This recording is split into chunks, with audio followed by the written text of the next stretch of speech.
here in Southern California. I take care of Orange County, a little bit of Riverside for the moment, and parts of Los Angeles. So, what class is here? This is the beginning class. This is pantry. Okay, beginning pantry. So have they taken like the Principles 1 class? Principles 1 is next. After this. Okay, so we're learning about salad dressing? Salad dressings, Potato salad. Yeah, that kind of stuff. So you guys haven't necessarily figured out what kind of cooks you are. Do you like hot food? Do you like pastry? Do you like the cold kitchen? Pastry, yeah, okay. Very good. Well, I work for this company, Rational. We are a combi steamer manufacturer. Quick show of hands, does anyone work in a commercial kitchen now? Okay, 2 out of all of you, okay? But you probably have seen an oven that sort of looks like this with a funky control panel over on one side of the kitchen there. I think it's got a swanky hood on it. Right, yes. Great. Well, this oven is kind of broadly known as a combi steamer. So in the old days, which are pretty much 2 or 3 years ago here in the US, we had 2 or 3 different pieces of equipment. We'd have a thing called a convection oven, which blows dry heat, basically. Not very precise instrument, but if they get hot, they go up to about 500 degrees or so. Then we'd also have another piece of equipment called a steamer. For those of you working in the commercial kitchens, any steamers in your kitchens? Yeah, you definitely have a steamer. Okay, so a steamer does one thing kind of good. It gets up to about 212 degrees. Everybody knows that that water boils at 212 degrees, right? Yes. Okay, well these ovens, these combi steamers were invented about 40 years ago by our founder back in Germany, and he was selling convection ovens out in the world, and he noticed all the heroics that chefs would go through to keep foods from drying out, right? Because a convection oven sort of dries food out automatically. That's my joke, I would say. So chefs, you know, when we don't want our foods to dry, we do some stuff. We cover things with foil, right? Keep it from drying out. Make a little bag. Maybe in the home cook will cook a turkey and they'll put it in one of those oven bags. I actually have commercial accounts that are trying to make their brisket, and they'll buy an oven bag for about 25 cents a bag. So put a brisket in a bag and tie it closed, and then cook it in a dry heat convection oven. Or maybe you'll baste that turkey, right? Keep it from drying out. Well, this guy was going around, he was selling these convection ovens, he noticed all these things, and he said, I have an idea. I know how to make a steamer, and I also know how to make a convection oven. How about if we put those 2 pieces of equipment together in the same box? That's how the combi steamer was born.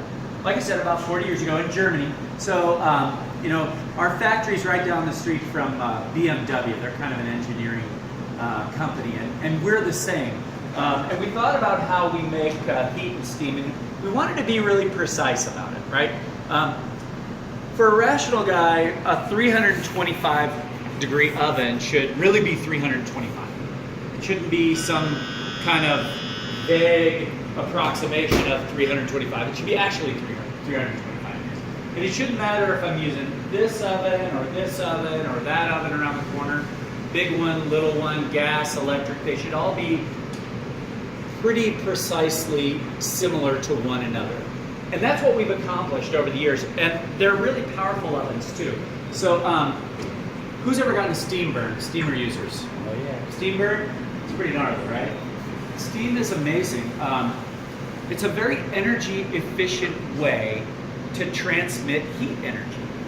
We can think about this very simply, right? You can't transmit electricity through dry air, right? It doesn't work at all. It's kind of the same with heat, although heat does transmit through dry air a little bit better than electricity, but not so good. If I open this oven, maybe it's operating at 350, I can stick my hand in there for 60 seconds, something like that. Nothing's gonna happen. I'll start to get a little uncomfortable in a couple of minutes, right? But if I put my hand in a 212 steamer, I get burned really fast and everywhere, right? Because that water vapor does such an efficient job of transmitting that heat energy. That's why when we cook with heat and humidity at the same time, we get some amazing benefits. We cook about twice as fast as with conventional techniques. We brown foods, really, remember the steamer burns my hand everywhere, not just certain spots. So we brown foods really well. And when we cook proteins, that's about my favorite thing. We have a couple of tri-tips that we roasted off down here. We get a really good result and our yield goes up because we're not drying those foods out, right? So as future chefs, one day your food and beverage director is going to come and say, your food cost is too high, right? That really does happen. And you'll say, let me see, how could I do it? Well, I could look at my proteins and I can think about a more efficient way to cook it. And then you're going to come back to that situation where you're putting foods in bags to keep them from drying out or basting them or slow cooking or whatever. Or you can just call me up and we can hook you guys up with a Rational Combi steamer and then you can really be efficient. So it's got a lot of power, but we also need to control that power, right? I always like to think about those big Ford trucks like an F-250. You get a truck girl? You do have a truck? My family. All right. You got a big one? Yeah, big one. Big enough to pull a boat? We have a fifth wheel, full fifth wheel with it. That's a big truck, right? So if you're going to pull that big fifth wheel and you're going to head up the grapevine and you're going to merge into traffic, you need to know that when you hit the gas, you have power to merge into traffic. But you also want to be able to drive that thing around the supermarket, right? Because sometimes that's what we do. So we need power, but we also need control. So I'm going to do a little demonstration that I like to do, which shows you about the power and the control of this machine at the same time. It's called the 8-minute breakfast miracle. It used to be the 6-minute, but I wanted to give myself a couple extra minutes to play. So now it's the 8-minute breakfast miracle. So if we're going to make breakfast for a party of 6 or 8 people, we need a bunch of different pieces of equipment. We probably need a stove to flip some eggs. We need an oven to maybe cook our bacon, or a flat top. There's a little flat top over there. All these different pieces of equipment. Those aren't so good in Rational's thinking. You know, we have a lot of power. We have a lot of versatility. We can do those things. We'd also need a couple of different people, or maybe one guy just working back and forth really easy. I'm going to do it for you guys right now in the Rational all by myself. And I have the control system set up on an approach that's called level control. Now, you imagine if I'm going to cook all these things, I could have 5 or 6 timers, right? The timers are built into the machine. They're also going to think about the load sensitivity and whether or not did I fill it up with frozen vegetables? Did I fill it up with 1 tray of eggs? It's going to kind of be able to detect how much food we have going in there to make sure that we get a perfect result. That's what we need, precision, right? We need consistency all the time. So I'm going to go ahead and load all these items up. We're going to use the control system, and while that's working, we can talk about some other stuff. So here's my bacon. Here's my sausage.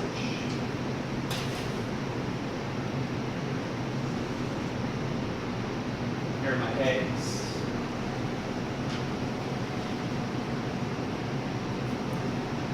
I'm going to cook some tomatoes. And some jalapenos. So now all I have to do, that's right, 6 shells, I've got 6 timers here. We're only cooking 5 things. So I can just grab my bacon, drag and drop right down there on the shelf number 6. Here's my sausage, take that right down on the shelf number 5. My eggs are on shelf number 4. My tomatoes are next. And then up top are my peppers. I'm going to use my mushroom buttons. Pretty cool, right? So now I have precision. In other words, I know that my eggs are going to take about 90 seconds, so I set up my little button ahead of time. I know how long my sausage is going to take and my bacon and all that stuff. So it's pretty amazing that I can sit here and chat with you guys and we can talk about some of the other things. Now, I'll point this oven out. It might be a little bit hard for you guys to see, but we can control this machine just like you would that regular steamer at your place. What's the name of the place that you work at? Kisco Park Plaza Orange. What is it? It's in Orange. Kisco Park Plaza. Okay. Yeah. Beautiful.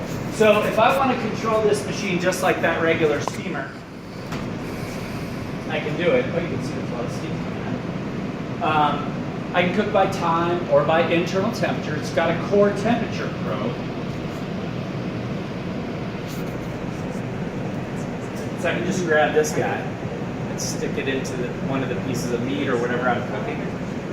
Tell it, I want you to turn off. Remember the turkey example we were talking about? I want you to turn off when we get to 165 degrees. It'll turn off automatically. So overcooking is kind of eliminated if I use that approach, right? So it helps me in my food service operation. Remember the food and beverage director saying your food cost is too high? The cooks are always burning things. If you can just use core temperature probe and have the oven shut off automatically, it becomes very simple and overcooking becomes eliminated. Get rid of the cook. What's that? Get rid of the cook. Yes. Well, we don't talk. Send it to In Starbucks. sales, we don't mention that. But we definitely want to have an efficient and well-utilized labor force. So, yes. What kind of voltage do you go in that? What kind of voltage? This is a 120 amp unit. This one's running on 208 power. So they run on all kinds of different power. I'm thinking more about money. Because I know the company wants to upgrade the system and they are thinking to get one version of it. We'll talk later. Yeah. So it's telling me shelf number 4. You noticed why my first question was it's working. So look, my eggs are perfect. And how great is that? Like, so you know, you're students, but you're making me a little nervous. You know, you're staring at me. This is here, you know, kind of looking at me and stuff like that. It's hard to make stuff come out perfect. You know, you definitely get nervous and stuff like that. And I need this stuff to come out right because he wants one for his restaurant. So I need this food to come out perfect. That's what's great about that control system.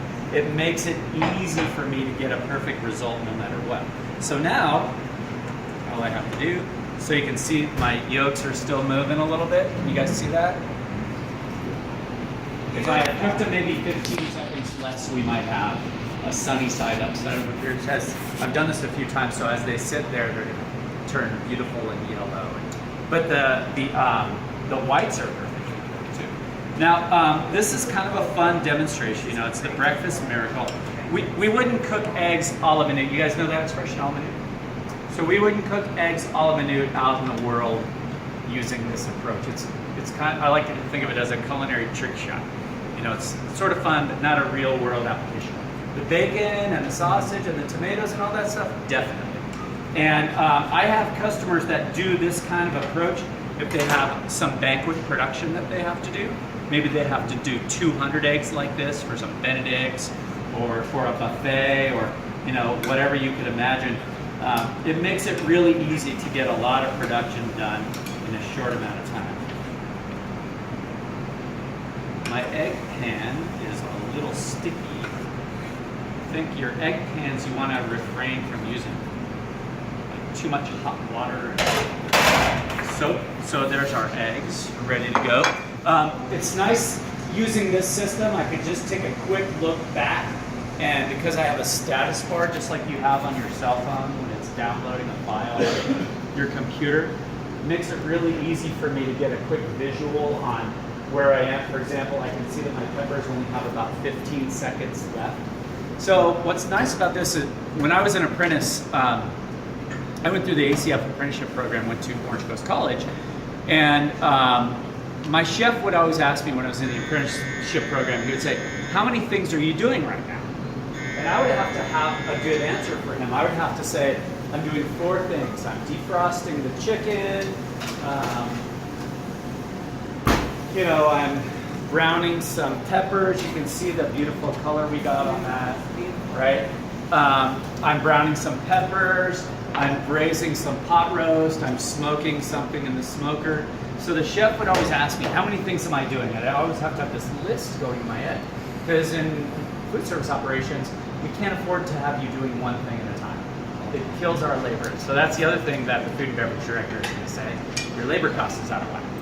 So if I have a party that I have to do, where I'm going to do some grilled vegetable platters for 200, happens all the time. Maybe I can use this approach to do my peppers. So now it's getting a little exciting. This always starts happening. I get to talk and have fun for the first part, and then all the buzzers start going off at the same time. Now I'm in the weeds.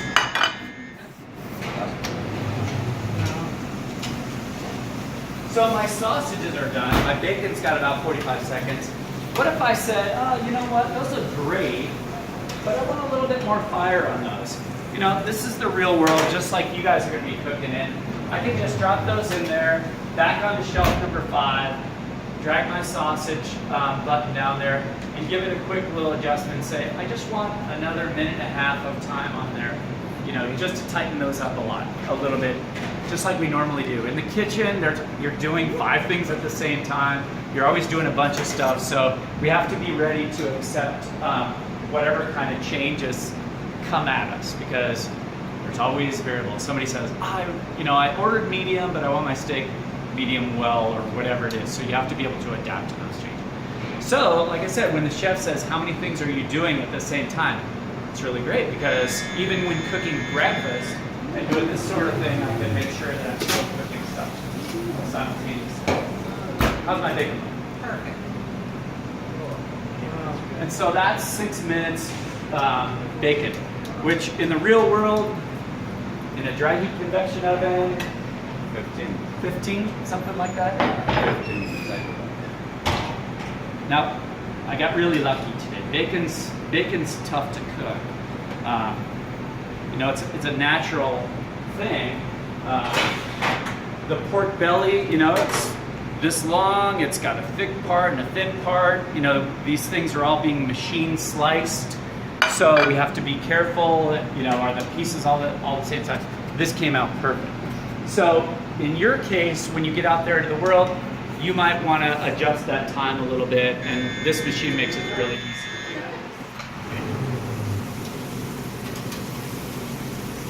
So here are my tomatoes, looking all beautiful and lush. I don't think we serve too many tomatoes with breakfast here in the US. This cooking demonstration was actually sort of engineered for our UK customers, and tomatoes are like a really fun part of your English breakfast. You know that. So I should have mushrooms too, right? Yeah. And big beans. Exactly, right? So, you know, because they'd have a little English breakfast that would, you know, they'd need a way to cook a full English breakfast in, you know, in a short amount of time, you know, with a short amount of labor, and to try to get that done is very challenging. So we put a little bit more fire on our sausages. They still look great.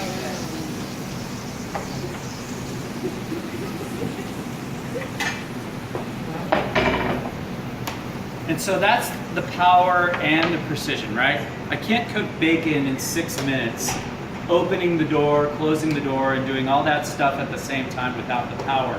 But I need the precision to be able to do that with the eggs and the control. So that's kind of one of the fun things.